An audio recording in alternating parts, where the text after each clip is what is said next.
Alright, my screen's pretty dark, so I'm going to have no idea. I am not going to be able to even see how many people. My battery is pretty low. So, and I don't have a charger. You know, there was one lady back a while ago. That'd be damned if I could remember her name. Note to self, get better with names. Anyway, there was a lady who got me a battery charger because if you remember in the winter, my battery kept on sinking, like going from 100 to 0. And so she bought me a battery charger. And it's in my bag, but I can't find the wire. Who knows? But anyway, I'm only at like 58%. So I charged up a little bit and gonna go into a couple of topics here with you. Will not be going the usual hour. Probably just not only my battery, but I'm just gonna wind up going around the block and coming back the short route, if you will. So anyway, here's 3 topics we're going to be talking about: CNN, healthcare, and then a little of yours truly with regard to that. So let's get into the CNN thing first. The thing about CNN, you know, I talk about the cable ratings all the time, and I think it's an important thing to monitor. Sometimes people say to me, well, why do you publish that stuff? It's an important thing because there is a balance between what matters more. Is it the ability to have high ratings, or is it the ability to get an ideology out? In fact, somebody recently asked me, I can't remember who it was, what do you think is more important, ratings or ideology? And I said ideology. And they said, really? I think it's ratings. I said, no. If it were ratings, they would not do what they do in terms of what they sell. Now, keep in mind something. I'm going to get back to that in a second.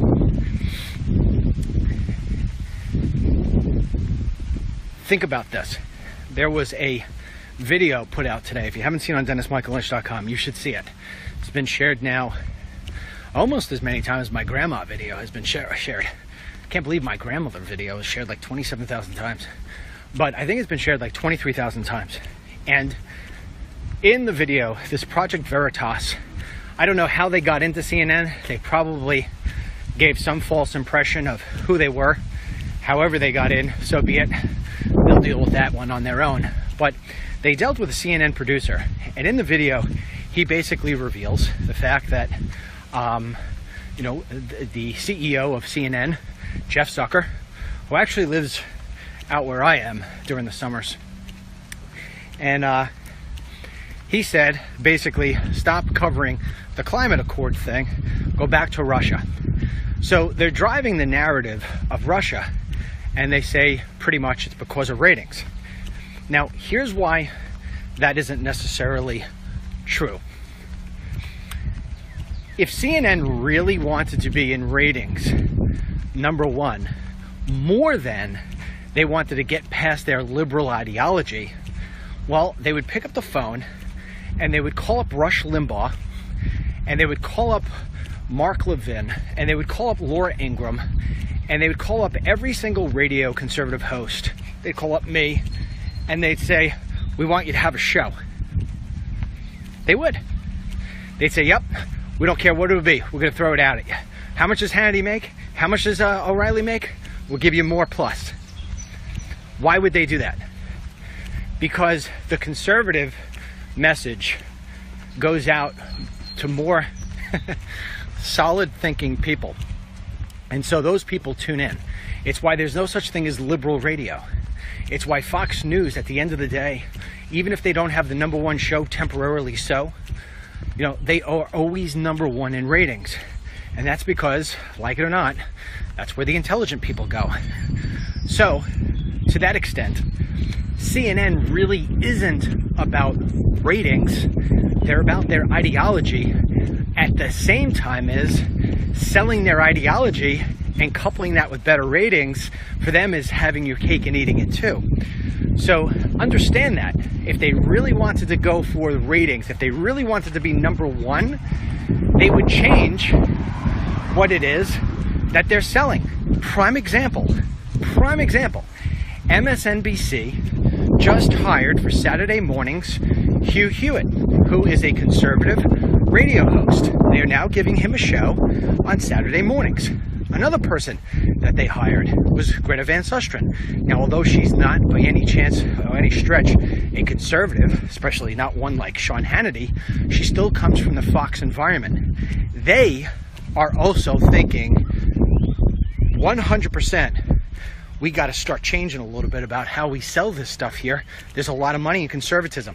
At CNN, they're so liberal, they won't even think that way. They won't even think that way.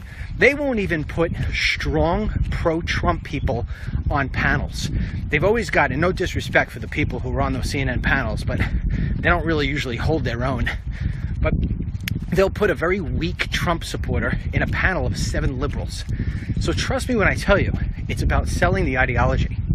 So this whole undercover video, which basically reveals, as far as I'm concerned, what we already knew, you know, this whole thing about CNN and their fake news, if you will, to me, that's nothing new.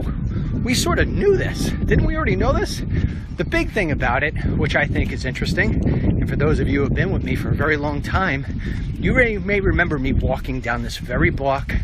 I think it was either in November or early December. But I was November. That's when the election was. I was punching home to you. Here's something that you need to know about. The Russia narrative is going to be with us forever. Nobody's talking about right now, but trust me when I tell you, it is going to be what dictates everything, because that is what they're going to try to stain Trump with. It's BS. It will turn out to be BS, but trust me when I tell you, this thing is going to hover around. Where I'm wrong in all this, how many times do you ever hear me say that? Where I'm wrong in all this was I thought it would hover around longer. But you know what? Here's the thing. When you chase a lie, you can only go so far with that lie, especially when you try to hit the gas pedal as hard as these people have been trying to hit the gas pedal on this Russia thing. And slowly but surely, what you're seeing is that it is just basically falling apart. And so for the president, I guess you couldn't ask for a better post-Father's Day's gift, because after this whole Russia narrative gets blown up, and after it is now that CNN is going to feel as if it needs to cover its tracks to a certain degree, and they will, you know, somebody on my team today put out an alert about the video and said, CNN is finished. I'm trying to, we'll get to this in a little bit, but I'm trying to delegate some of the other tasks within our organization, so this way I don't have to do everything. I've been told that that's the way it needs to be going forward by the ones who really love me. And so I said, you can't put titles out like CNN is finished. That may be the way you feel, that may be the way you interpret it, but at the end of the day, CNN is not finished. Just put out leaked video, show CNN programming biasly against Trump, or putting out fake news, anything of that. But so I'm trying to train for that. But anyway, if you're the president, I guess what happens is you've got this window. It's a very small window that everything will start to focus simply on what it is that you're able to accomplish from a policy standpoint. They will have to go back and start looking at that because they're going to have to rebuild their credibility. So hopefully the president and his communications team are willing to accept this opportunity and dive deep into it. In fact, if I was Sean Spicer and President Trump, I'd go back to holding press briefings every single day for the next 2 weeks. There was never a better opportunity to get your message out than these 2 weeks. Because trust me when I tell you, the last thing that these liberal outlets are going to do is play any games. But then, like everything else, the American people will forget about what happened here with the CNN stuff. It will go under the rug, and they'll pick right back up, and they'll get the next narrative, and they'll just keep on keeping on. And that's the way it will be. And remember, 2 weeks from now, when you see the next BS thing erupt, you'll say, huh, he called it. And yes, I did. That's the way it works. That's the sadness in it all.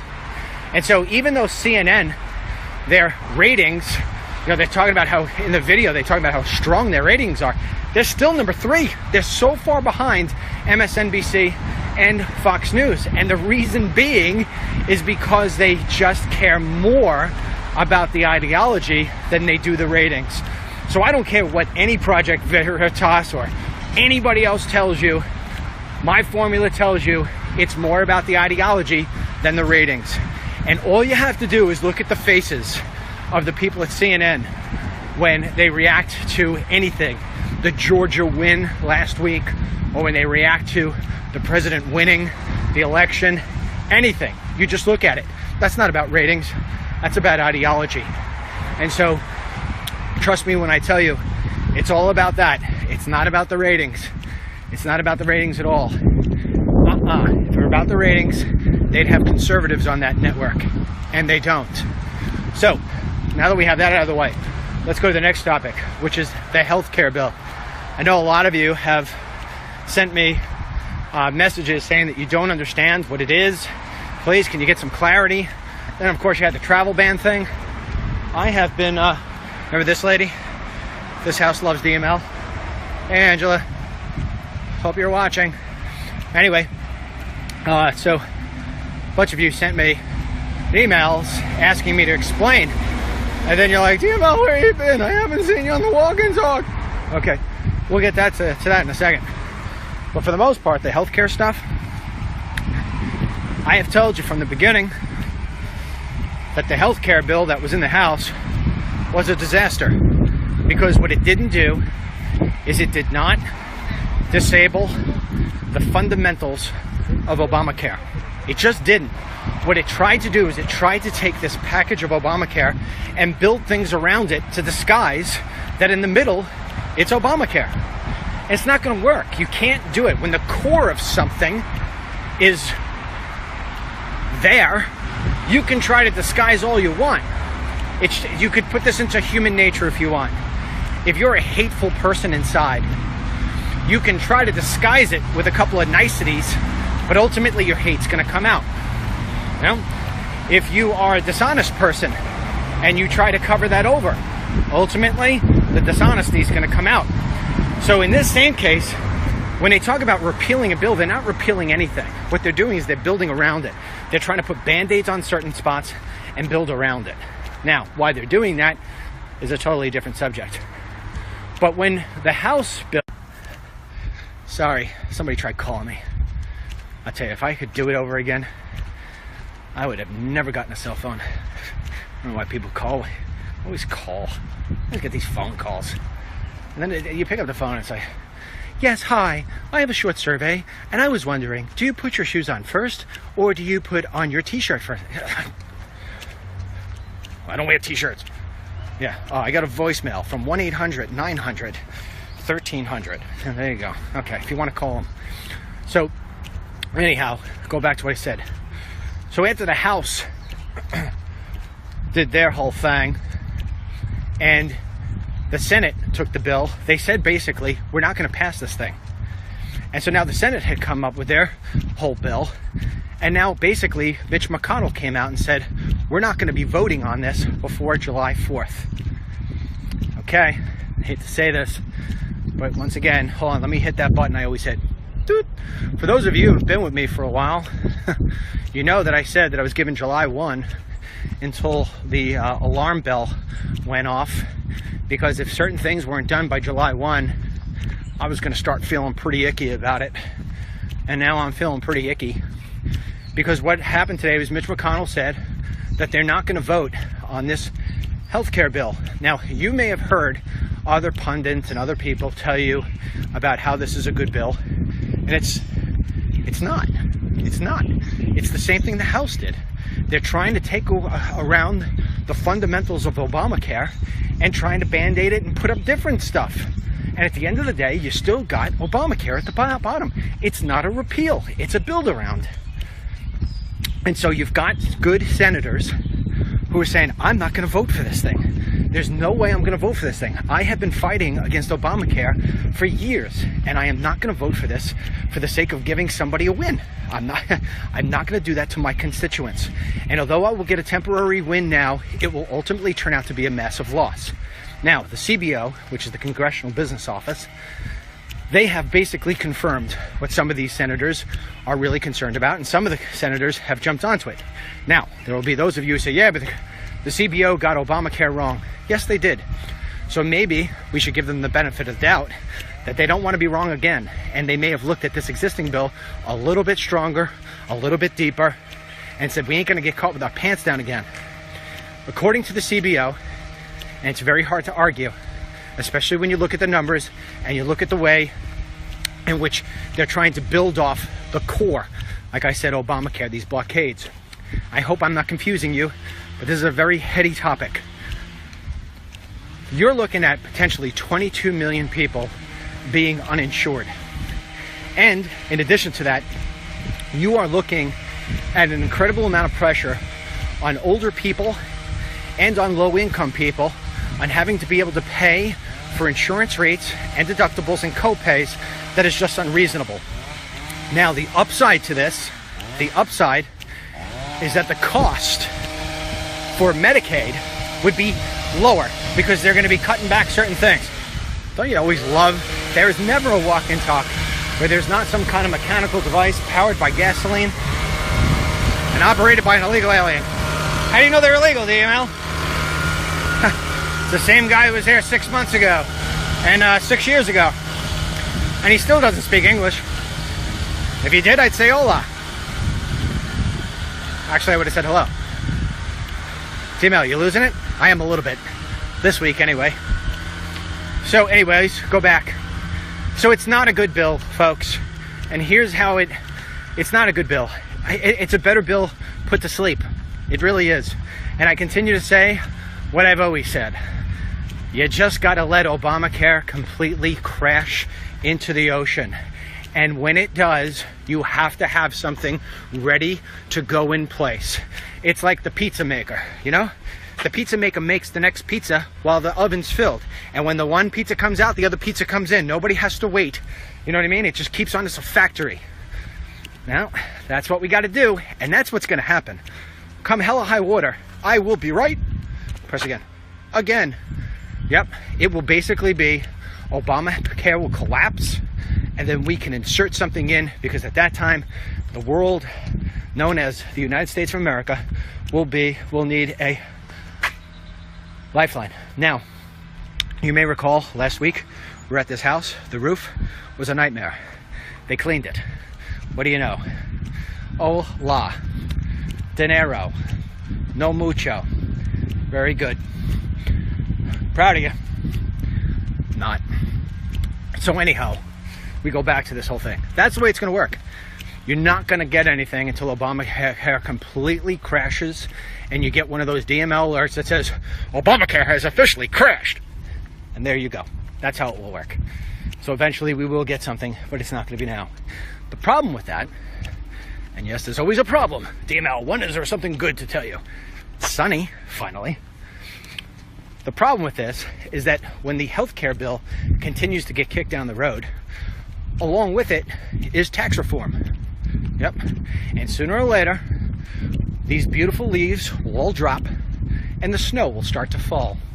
And when the snow falls, we'll start talking about the 2018 elections and how this one's going to run for Congress and that one's going to run for Congress and this one is vulnerable and that one's not vulnerable.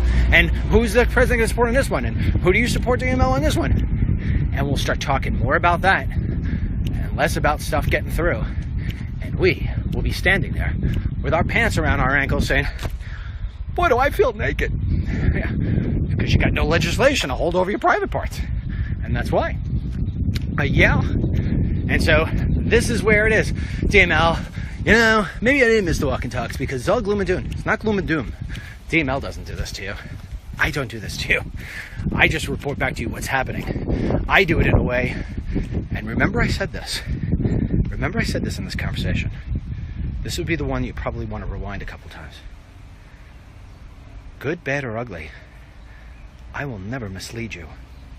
And I will never mislead you by not saying something. Remember, it's not always about saying something. It's about what you don't say. Remember I said that. So anyway, you'll never hear me,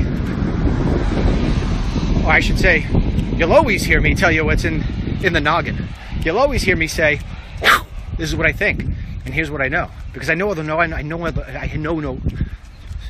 DML, get it together. I know of no other way. I know of no other way. Say that 10 times. Up.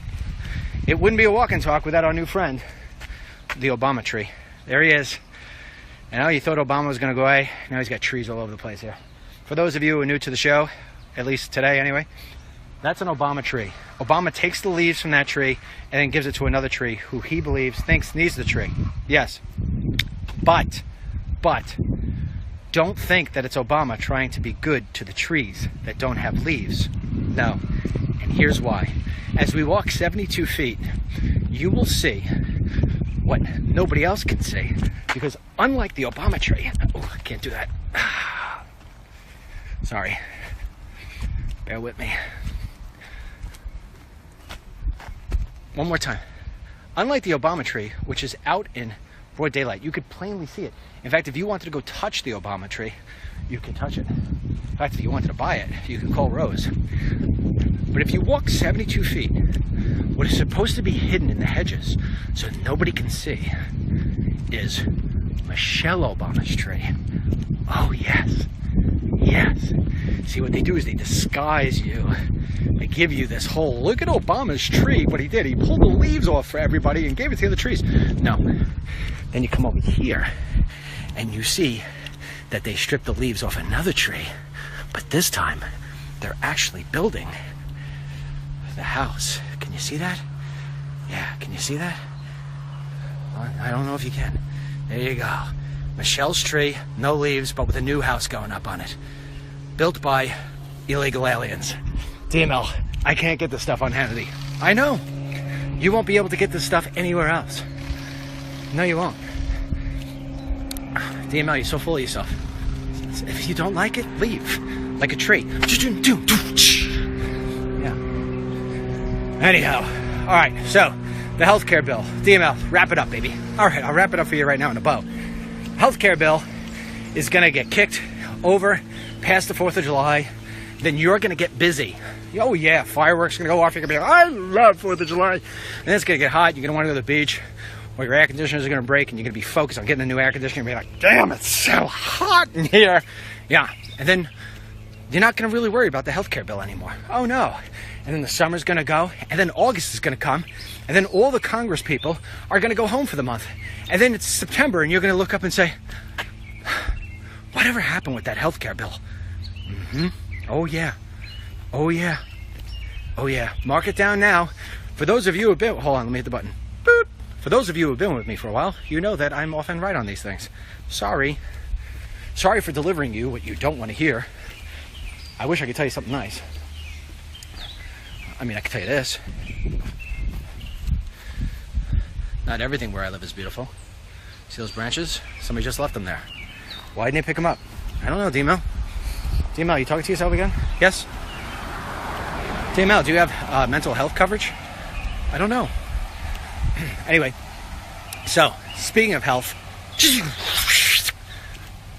DML News Alert. About to come to you. DML News Alert. Huh. Let me tell you a story. Actually, a few stories. For those of you who strictly come in for the news, for gloom and doom, you may want to leave now. Now it's story time. Oh, when was it, Mary? Oh, my mother's watching. She would know the date. She'd be like, it was this day. Oh, by the way, before I get into this whole health story / other story, I have to fix a false news report that I put out. Damn, Al, I never thought I'd hear you say it. Yeah, I put out some fake news. I didn't know it was fake, but it turned out to be fake. And the person who told me was my mother. I apologize in advance for making this misleading comment. So the other day, I took my 2 kids over to see my great-grandmother and, well, their great-grandmother, which was my grandmother, and my mother, who was their grandmother. A lot of mothers. And my mother said, your father told a full story. And I was like, it was like a Hitchcock film. What is she talking about? Bad for the brand. She says, your father never had bells on his sneakers. I was like, what are you talking about? I did too. And she said, no. Your father, meaning me, also known as DML / Dennis / my grandmother calls me Denny, was a very good boy. I knew something was good out of this story. I was a good boy. I was a good boy, yeah. Had my hair parted like this, smiled to the camera. He was a good boy. It was his brother who had the bells. He was the one we thought we were going to lose. So the fake news was I really never wore bells on my sneakers. My brother did. But the noise was so loud that I thought it was my shoes. Yeah, but I'll tell you what. I know this isn't fake news, Mama. When we used to go to the beach, my mother used to dress us both in like matching bathing suits, little Speedos that were colored like in stupid colors. Simply so this way she could pick us out of the crowd at Jones Beach so nobody would steal us. Huh! Mom, why would anybody want to steal a kid with bells on his sneakers? Note to Ma. Anyway, she's a good Ma, trying to make sure we didn't get stolen. Nobody stole us. We're one piece. At least I think. Sometimes I don't even know if I'm myself anymore. But anyhow, so that was the fake story revelation. But anyway, so going back to the story, I started this computer company. And, you know, prior to that, I was a pretty sleek guy. Probably 30 waist, rippled, cut. Right, Mom? Just at my mother's house the other day.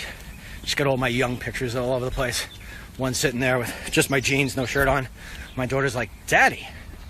I was like, I know, look at my hair though. It's like pumped like this. Big, huge 80s do. But I said goodbye to that waist. And I wound up just eating tons of crap and working myself to the bone, building a business that ultimately had hundreds of people. And so one day, I was sitting there and I was like, wow, man, I just don't feel right. And so I felt like actually I was going to die. So this is no joke. So I drove up 135. For those of you who don't live on Long Island, that is the Seafood Oyster Bay Expressway. And there was a hospital. I don't know what it was called. I think it might have been called Mid-Island. It's not there anymore. And when I got to Mid-Island, I literally went to the McDonald's before I went into the hospital. How crazy is that? And I wound up having like 3 cheeseburgers and fries because something told me I was going to be in this hospital for a while. So I go into the hospital and I'm like, and I'm only in my 20s at the time. And I'm like, yeah, I'm having chest pain. It was like, code red, see, code red now. I was like, what the hell's going on? They're taking out razors. Boom, boom, boom, boom, boom, boom. Well, before you know it, I'm like on a gurney. I'm like, what the fuck? And I'm like, what are you doing? And they're like, chest pains. I'm like, wait a second. So, oh, yeah, Joe. Doot, doot. I shit up my nose. I couldn't stop. I had McDonald's. I got to go to the bathroom. Nope. Anyway, checking all this different stuff. Okay. Fast forward, I obviously survived that whole thing. Now we got this big company, you know, and I'm even worse than I was. Now I'm having McDonald's, and then I'm going across the street and having a little Burger King. I mean, I just couldn't get enough. So, we're about to buy this company. I'm in Connecticut at the time, Connecticut. And I'm walking through the warehouse, looking at this company that we're possibly going to buy. And as I'm sitting there, I'm just like, I go down. Before you know it, code red. Yep. So now I wound up in a hospital. I'm like, oh, okay. You know, doctor comes in, says to me, if you don't stop what you're doing, you're gonna end up killing yourself, kid. Now, at the time, I used to work, I don't know, 6 days a week, probably 12 hours a day. And so I was like, so inconvenient. So anyway, a couple of weeks went by, and we decided we were going to take a vacation. So we drove down to the Carolinas. When we got down to the Carolinas, same thing. And my mother came with us, by the way. My mother was there. She would be able to attest to every moment of this. And so anyway, we're laying there in this house I rented. I'm like, man, I got such the chills. I just don't feel good. So there was no hospital. We were at the Outer Banks. Back then, there was no hospital there. So we went to a clinic. And we go in there. Woman takes x-rays. And she's like, you have double pneumonia. And your lungs are basically going to collapse. we need to get you to a hospital now. I'm like, Jesus, what the hell's going on with these hospitals? Boom, ambulance, choom, hour and a half away. So now I'm in this place, and they have me in there for a week. And my temperature's running as high as 106, believe it or not. I'm thinking, I'm dead. They're thinking, he's dead. One woman came in, she wound up, as far as I'm concerned, saving my life, figuring out that they should put me on this, I don't know, cooling blanket of some kind. So anyway, after a week of being in there, I left that place and pretty much felt like an old man for weeks, if not months. And I wound up leaving. I wound up leaving that company. And it was a very disappointing thing for me. Very disappointing thing for me, because I had worked so hard, my mother had worked so hard. So many people had worked so hard, you know, so it was very disappointing. But at the end of the day, I decided that my little kids and my wife and my life was just too important. And so anyhow, wound up getting myself all fixied up again. And then I wound up pretty much starting and doing these movies. And I mean, I was in lean, mean shape. Climbing fences down the southern border, you know, running like Superman, diving into the water, grabbing the American flag, all different things you could possibly imagine.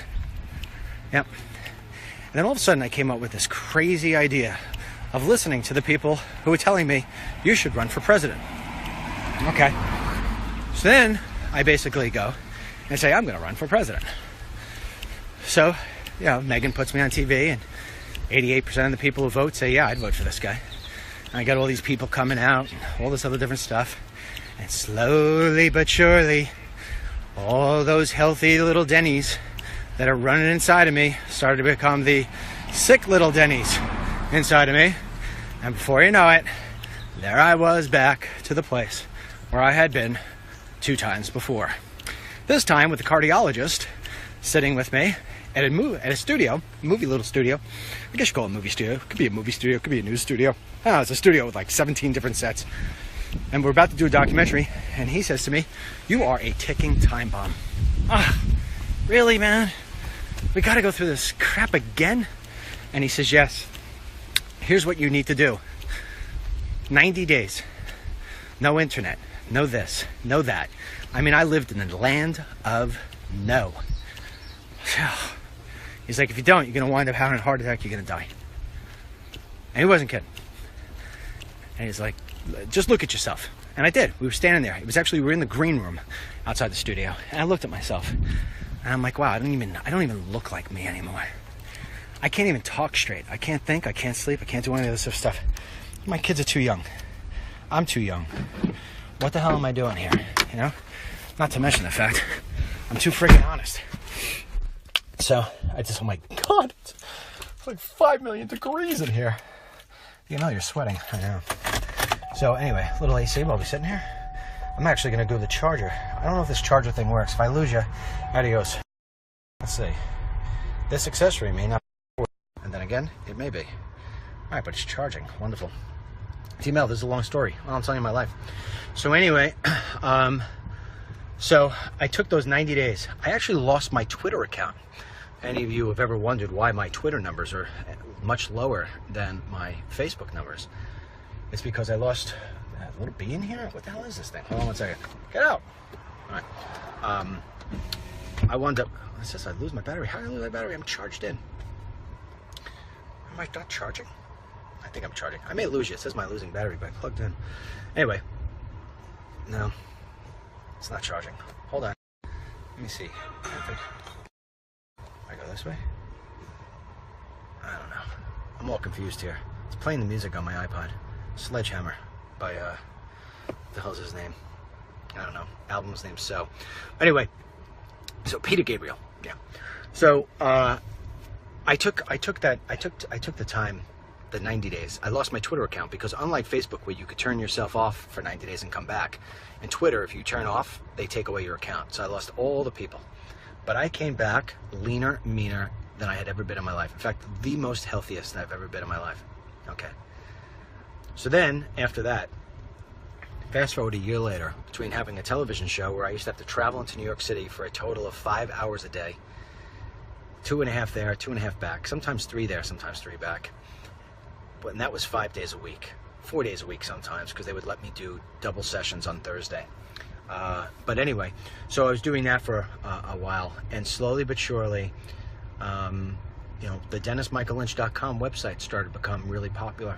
So now I'm doing two things. I'm doing a website with only myself and one helper named Anita, and my wife, of course. And slowly but surely, then my son, then my daughter, and then a couple other people we start pulling on. Before you know it, I've got this fledgling website, and I've got a TV show, and then I finally give up on the television show because of talk about fake news. Couldn't agree with the network anymore. Let's just say it that way. So long story short, I start this thing, and we just figured this out the other day. I have been basically working 7 days a week from pretty much 6 a.m. to 12 midnight for more than a year. Yeah. With the exception of taking 2 vacations along that time, of which I worked on those vacations, by the way, you know, at least in the mornings anyhow.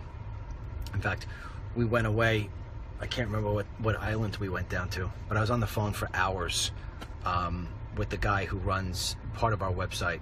And he's like, I thought you were on vacation. I'm like, yeah. He's like, why don't you just go with the phone? I'm like, So anyway, 7 days a week. And now if you think I'm exaggerating on the 6 a.m. to 12 p.m., you are not anywhere near knowing anything about what I do, how we do it, how much work it takes, and you don't really know a lot about me because I wouldn't exaggerate something like that. That is what it is. And it gets to the point of where I don't even get to see my kids' games.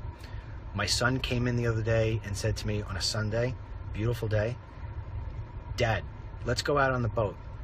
And I actually yelled at him to leave me alone. I was busy on the website. Yeah. And then 20 minutes later, I thought about it. I'm like, what the hell am I doing? Father's Day. Yeah, Father's Day. I was working. Every single day you could possibly imagine. Christmas, I was working.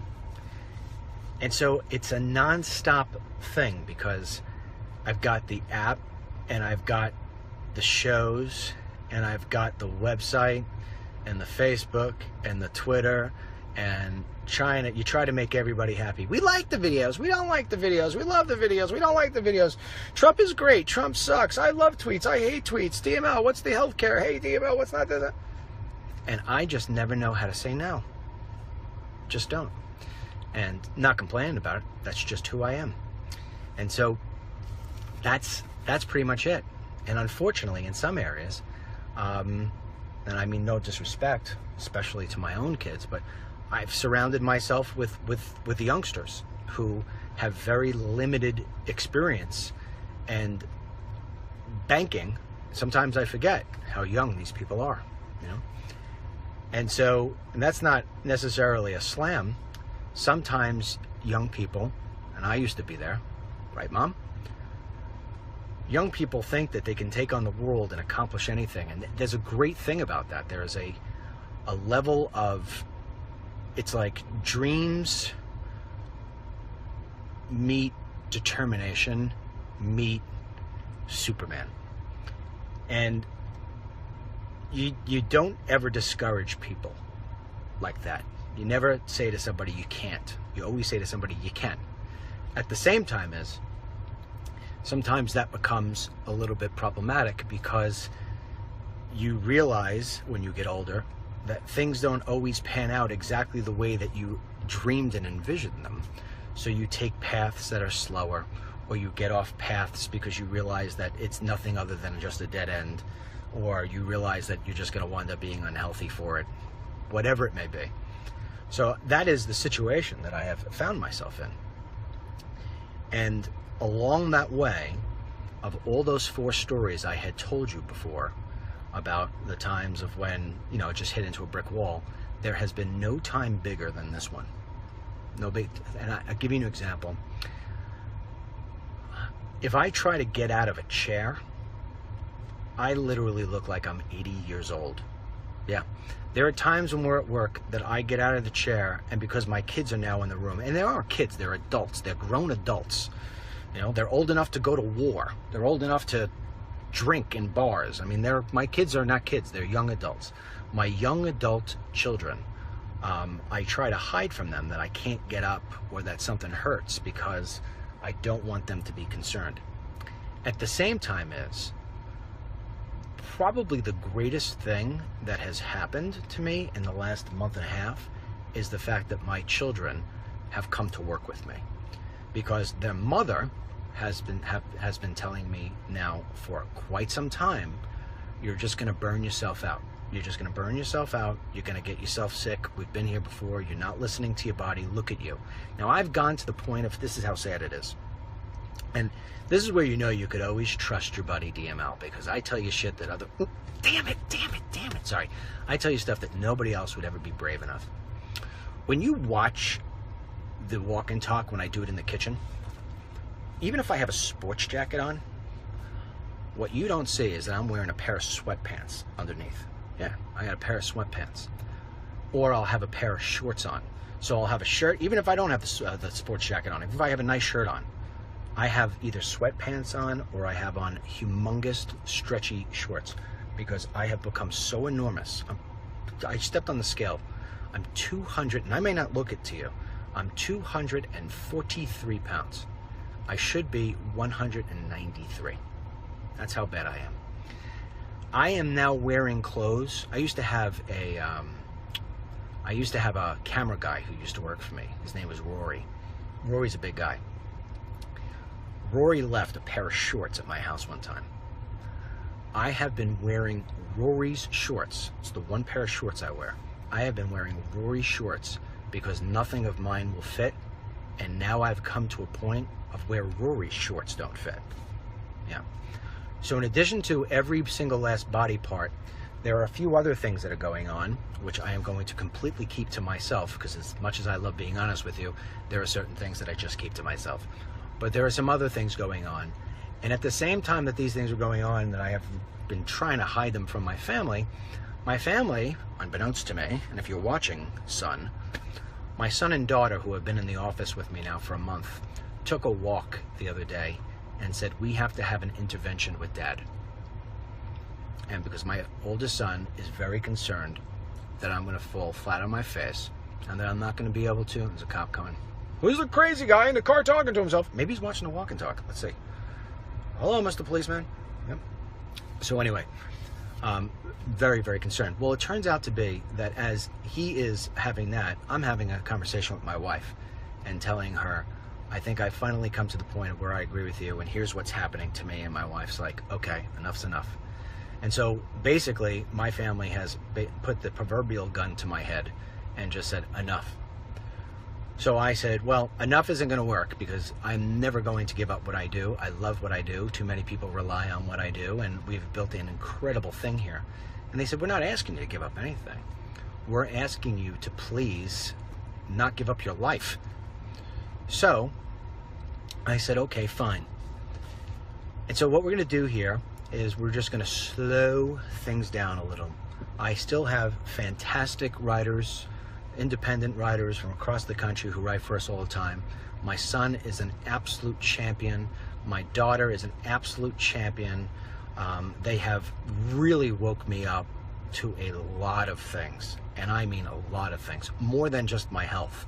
You know, sometimes when you're operating and you're so engulfed, you don't see things around you, and you don't hear things clearly, and you overlook things. So this is why, you know, sometimes with President Trump, you know, that's why you always heard me say it was very important to have Ivanka and Jared in the White House. Even though I don't agree with their politics, it's very good to have your loved ones around you, because when they're not around you, sometimes you could get lost in all the stuff that's going on.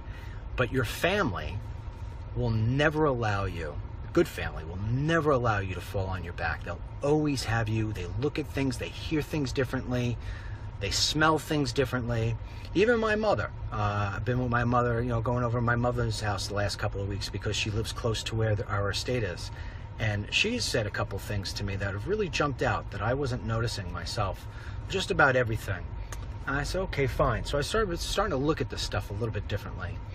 And so what we're going to do over here is we're just going to slow things down a bit. I don't ever miss deadlines, so I'm pretty much on deadline for everything. But I want to have all these shows and all this stuff up. No. My daughter said it best. She said, Dad, and my daughter sees it because my daughter reads the comments as they're coming in. And she says, Dad, all this stuff that you're doing, all this stuff that you're building, you know, the app is great, the websites are great, and the news is great. You guys get it out so fast. You know, and I've had a couple of people be really rude to us over the last couple of days here. And they have said, can you even see me? I can't, I'm trying to find a good shady spot, and I can't find a good shady spot. You know what? Hold on for a second. Let me see if I can move across the street here. DML, you're driving on the side. I know. But I'm looking around trying to find you a good shady spot. So this way you can see. Let's see. This may be it. At least I could see now. There we go. Yeah. So, my apologies for driving while I was taking. Oh my God, night and day. So anyway, we're just going to slow things down because my daughter said to me, she said, Dad, at the end of the day, you can build all the other little tiny nuggets you want around. But the people are coming in, they're coming in to hear you, and they'd rather see you take your cell phone and walk around and just be at your best when your thinking is the clearest, when you're walking, which you're keeping yourself. Remember I said in the very beginning of the walk and talk, I would never stop doing the walk and talk. I will never stop doing the walk and talk. I stopped doing the walk and talk. I totally stopped.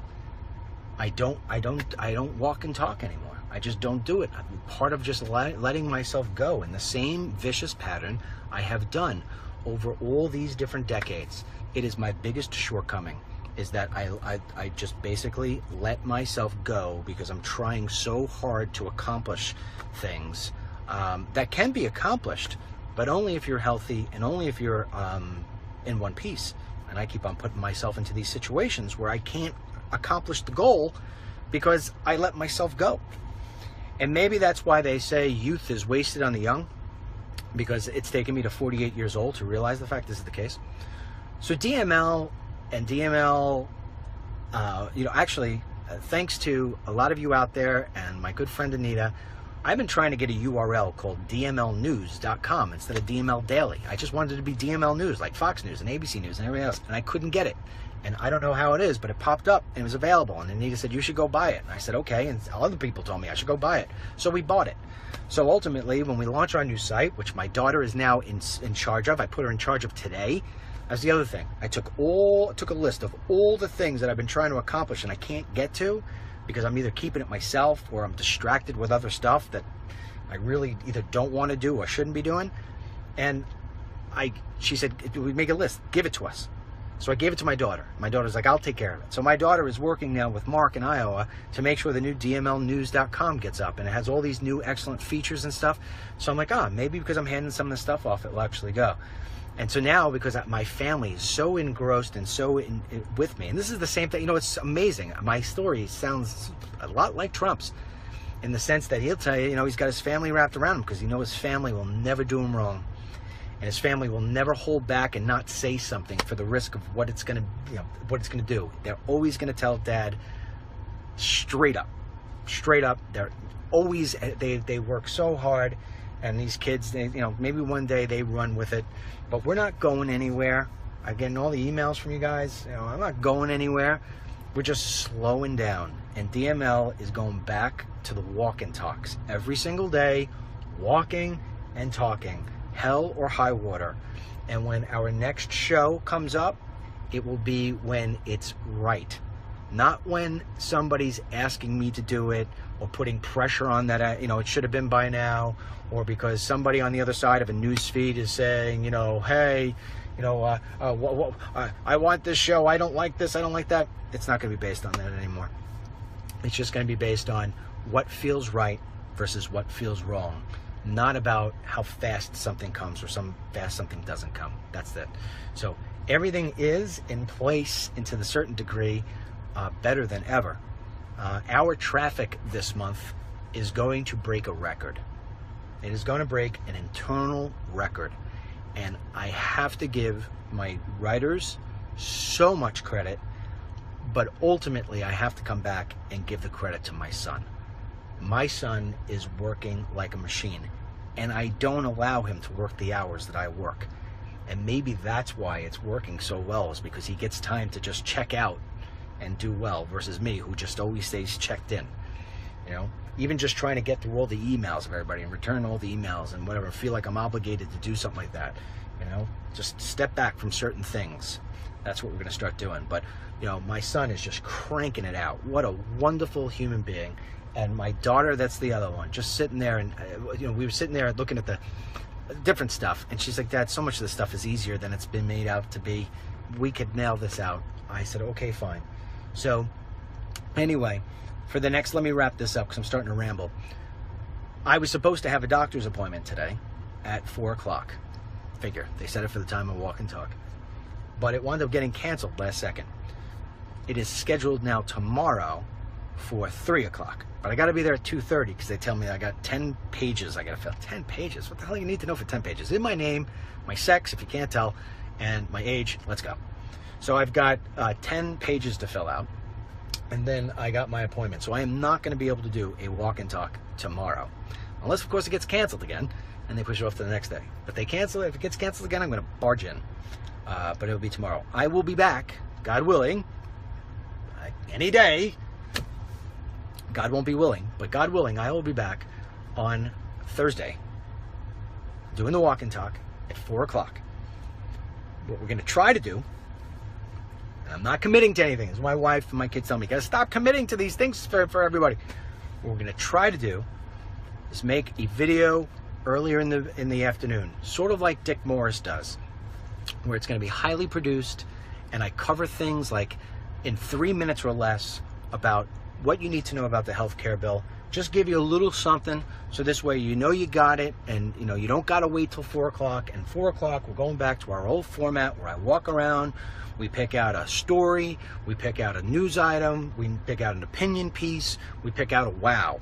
Like today, the wow story, real quick, some psycho takes his kid to Disney. I don't know if you saw this on our website. Takes a kid to Disney and kills his own son to get back at his wife.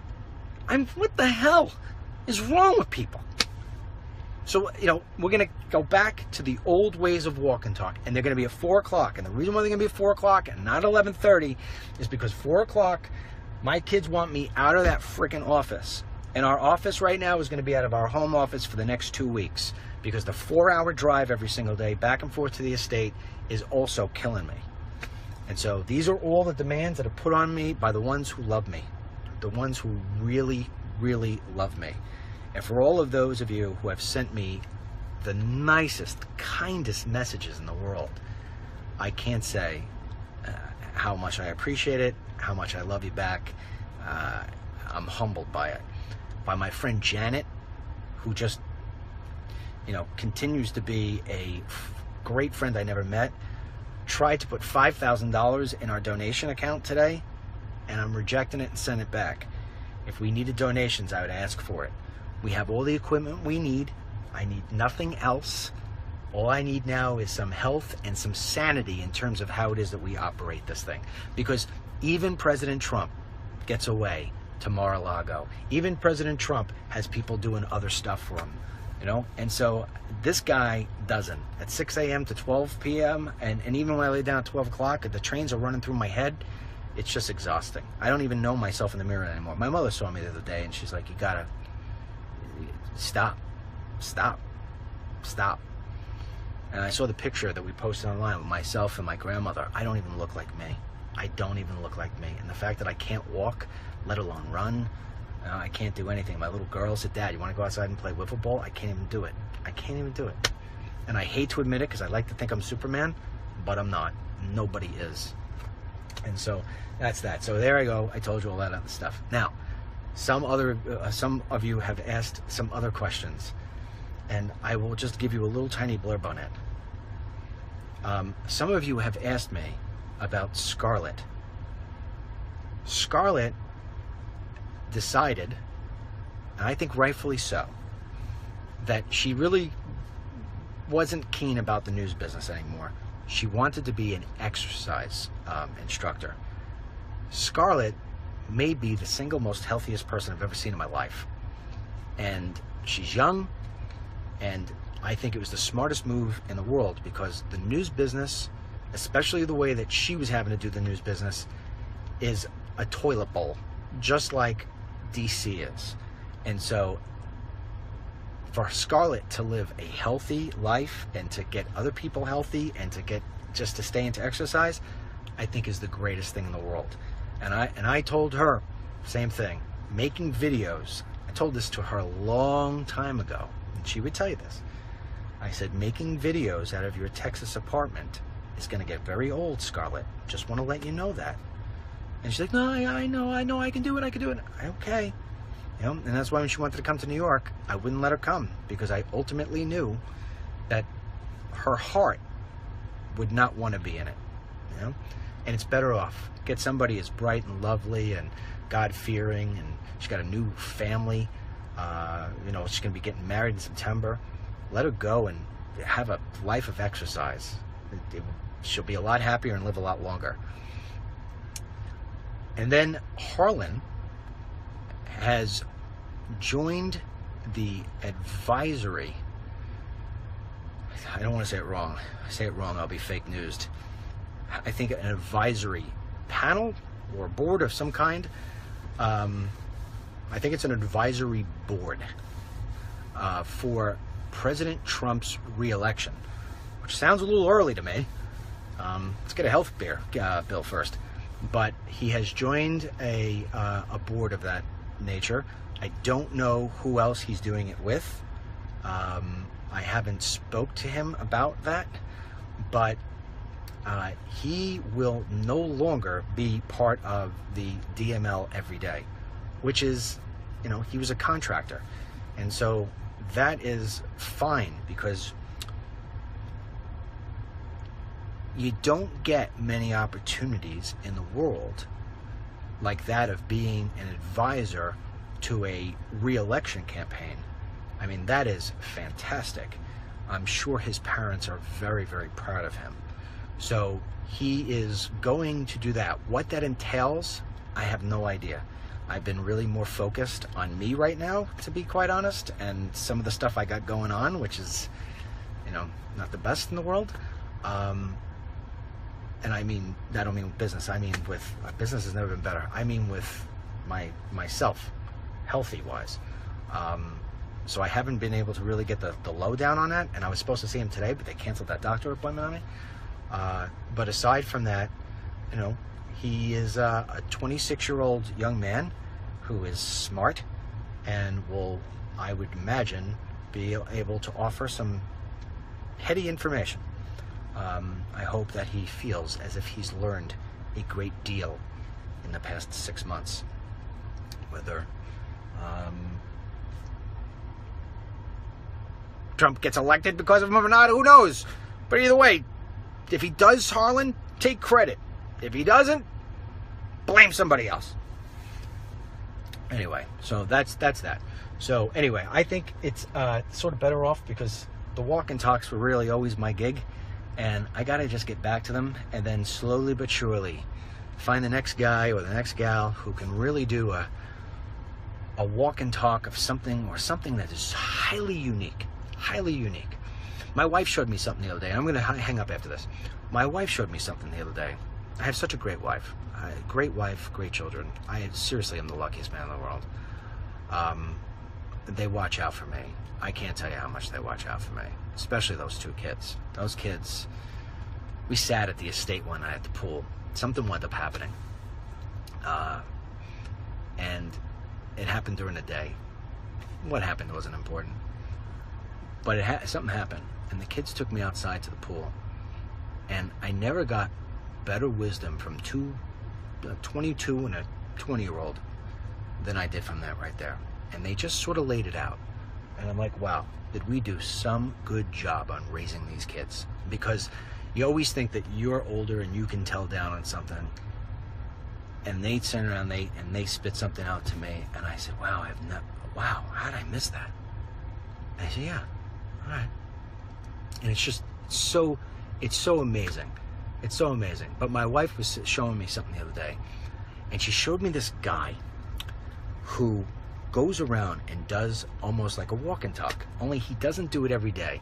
He does it every couple of days.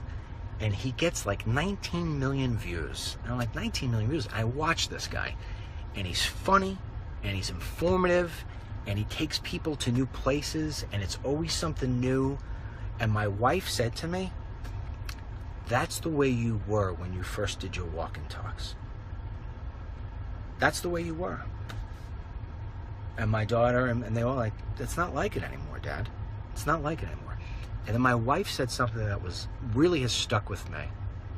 There's two statements. Three, I'll just go two. Two statements that have been said to me over the past, let's say, week that have really, really sunk in. Number one, I don't remember who it was, what network, but they said, we have so many people who are sitting behind microphones and reporting the news, but we have so few people who are really just delivering the news in ways that people want it to be delivered. And I was like, yeah, that's sort of what we started doing. I think that's what people liked. And then the second thing somebody said to me was, well, I didn't tell a lie, but I just didn't really say how I felt. And I said, all right. And then I wondered, how do you do that? I know I can't do that. I don't have that ability. I don't have that ability to hold something back that I feel like needs to be conveyed, you know? And then I said to myself, I wonder if that's what's being done to me, you know? Am I not being given the full story? Am I only being told what I want to hear for the sake of whatever? And so those two things have just been pounding through my head. And so tomorrow, after my doctor's appointment, you know, and I'll probably have I know I'm going to have a follow-up. I have to have a procedure. When that's all done, you know, I will really be a smarter person than I already am. You know, that's the great thing about life is you continue to grow.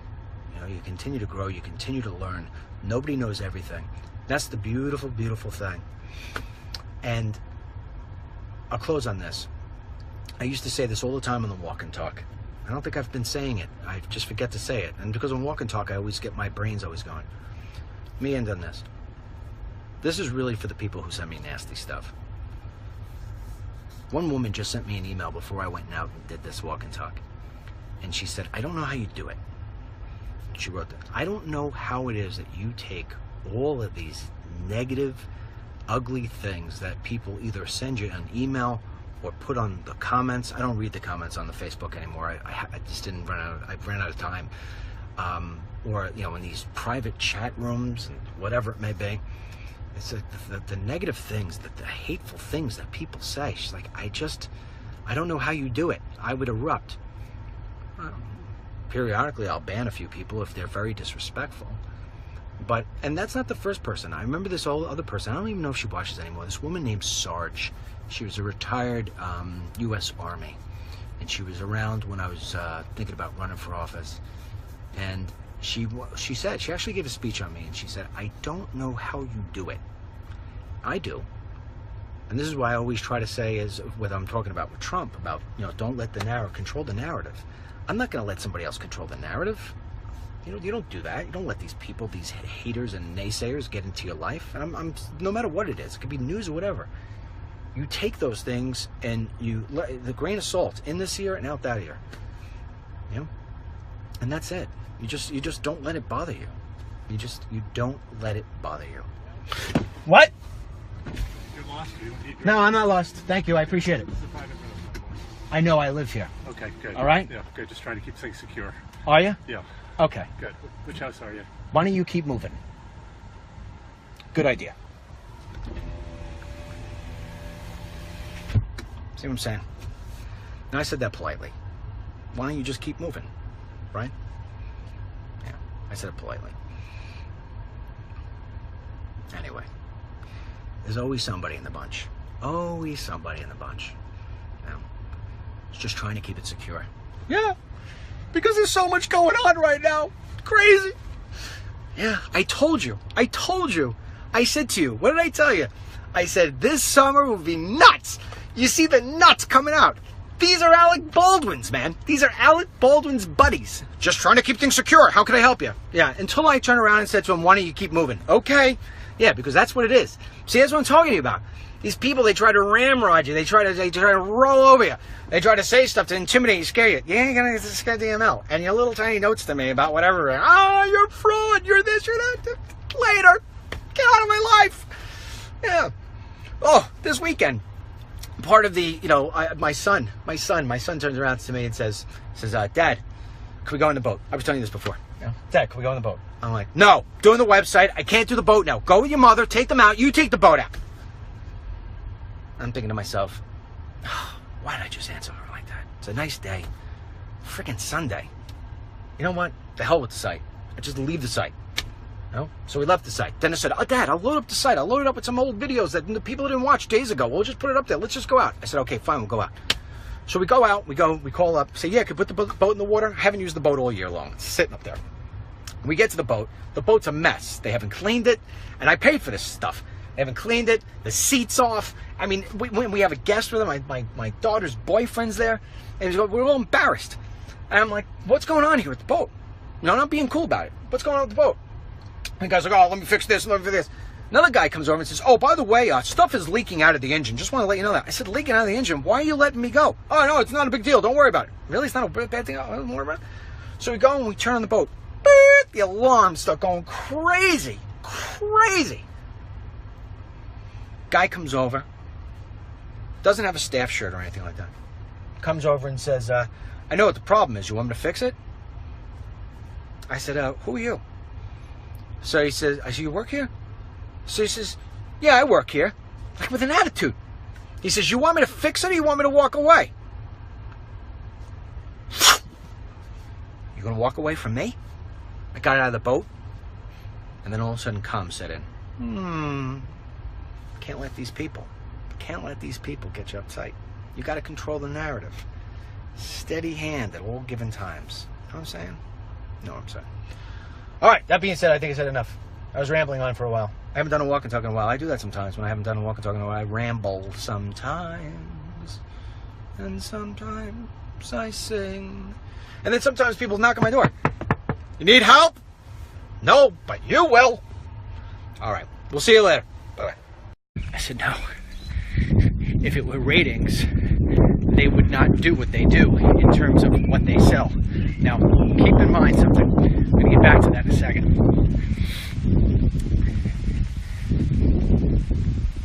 Think about this. There was a video put out today. If you haven't seen it on DennisMichaelLynch.com, you should see it. It's been shared now almost as many times as my grandma video has been shared. I can't believe my grandmother video was shared like 27,000 times. But I think it's been shared like 23,000 times. And in the video, this Project Veritas, I don't know how they got into CNN. They probably gave some false impression of who they were. However they got in, so be it. They'll deal with that one on their own. But they dealt with a CNN producer. And in the video, he basically reveals the fact that, the CEO of CNN, Jeff Zucker, who actually lives out where I am during the summers. And he said, basically, stop covering the climate accord thing, go back to Russia. So they're driving the narrative of Russia, and they say pretty much it's because of ratings. Now, here's why that isn't necessarily true. If CNN really wanted to be in ratings, number one, more than they wanted to get past their liberal ideology, well, they would pick up the phone and they would call up Rush Limbaugh, and they would call up Mark Levin, and they would call up Laura Ingraham, and they would call up every single radio conservative host. They'd call up me, and they'd say, we want you to have a show. They would. They'd say, yep, we don't care what it would be. We're going to throw it out at you. How much does Hannity make? How much does O'Reilly make? We'll give you more plus. Why would they do that? Because the conservative message goes out to more solid thinking people. And so those people tune in. It's why there's no such thing as liberal radio. It's why Fox News, at the end of the day, even if they don't have the #1 show temporarily so, you know, they are always #1 in ratings. And that's because, like it or not, that's where the intelligent people go. So, to that extent, CNN really isn't about ratings. They're about their ideology at the same time as selling their ideology and coupling that with better ratings. For them is having your cake and eating it too. So understand that if they really wanted to go for the ratings, if they really wanted to be #1, they would change what it is that they're selling. Prime example, MSNBC just hired for Saturday mornings Hugh Hewitt, who is a conservative radio host. They are now giving him a show on Saturday mornings. Another person that they hired was Greta Van Susteren. Now, although she's not by any chance or any stretch a conservative, especially not one like Sean Hannity, she still comes from the Fox environment. They are also thinking 100%, we got to start changing a little bit about how we sell this stuff here. There's a lot of money in conservatism. At CNN, they're so liberal, they won't even think that way. They won't even think that way. They won't even put strong pro-Trump people on panels. They've always got, and no disrespect for the people who are on those CNN panels, but they don't really usually hold their own. But they'll put a very weak Trump supporter in a panel of 7 liberals. So trust me when I tell you, it's about selling the ideology. So this whole undercover video, which basically reveals, as far as told, that that's the way it needs to be going forward by the ones who really love me. And so I said, you can't put titles out like CNN is finished. That may be the way you feel, that may be the way you interpret it, but at the end of the day, CNN is not finished.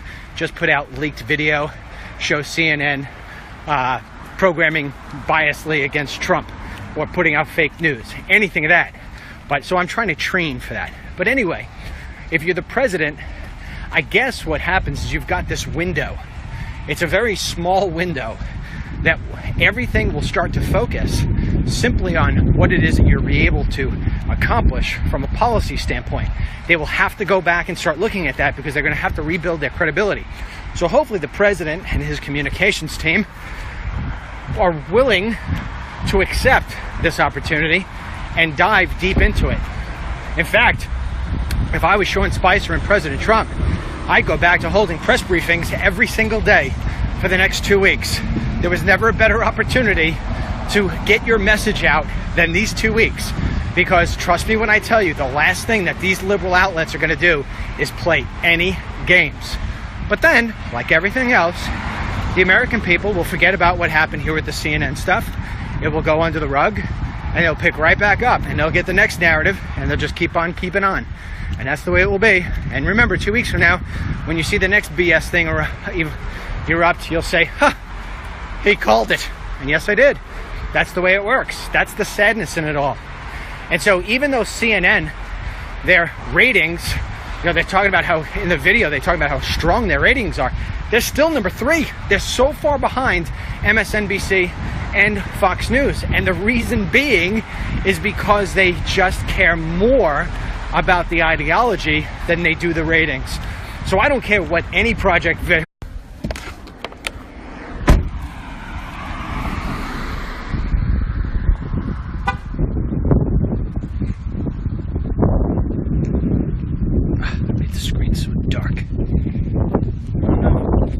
Alright, my screen's pretty dark, so I'm going to have no idea. I am not going to be able to even see how many people. My battery is pretty low.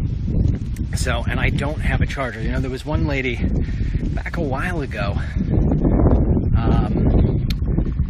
That'd be damned if I could remember her name. Note to self, get better with names. Anyway, there was a lady who got me a battery charger because if you remember in the winter, my battery kept on sinking, like going from 100 to 0. And so she bought me a battery charger. And it's in my bag, but I can't find the wire. Who knows? But anyway, I'm only at like 58%, so I charged up a little bit, and gonna go into a couple of topics here with you. Will not be going the usual hour. Probably just not only my battery, but I'm just gonna wind up going around the block and coming back the short route, if you will. So anyway, here's 3 topics we're gonna be talking about: CNN, healthcare, and then a little of yours truly with regard to that.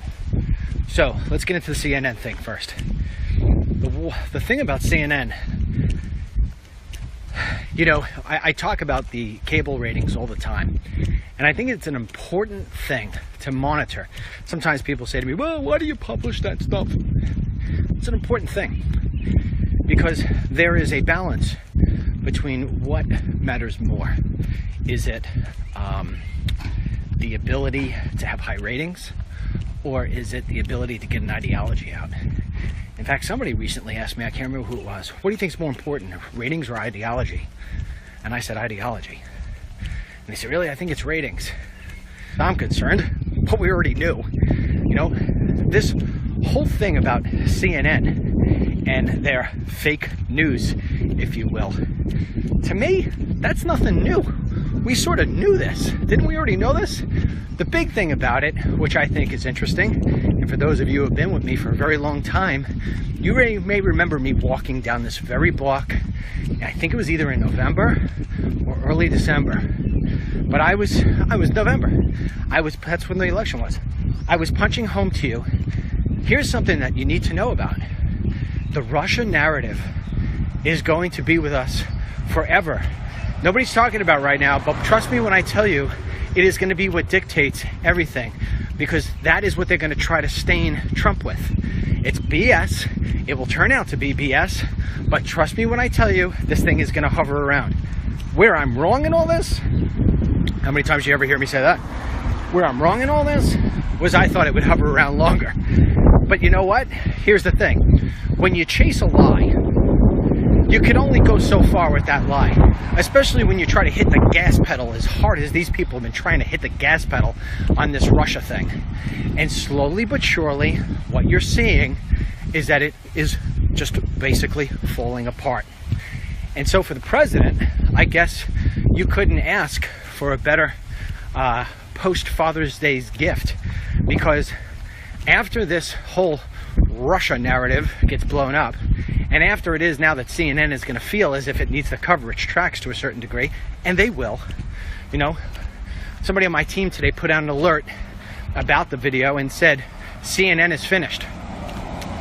I'm trying to, we'll get to this in a little bit, but I'm trying to delegate some of the other tasks within our organization, so this way I don't have to do everything. I've been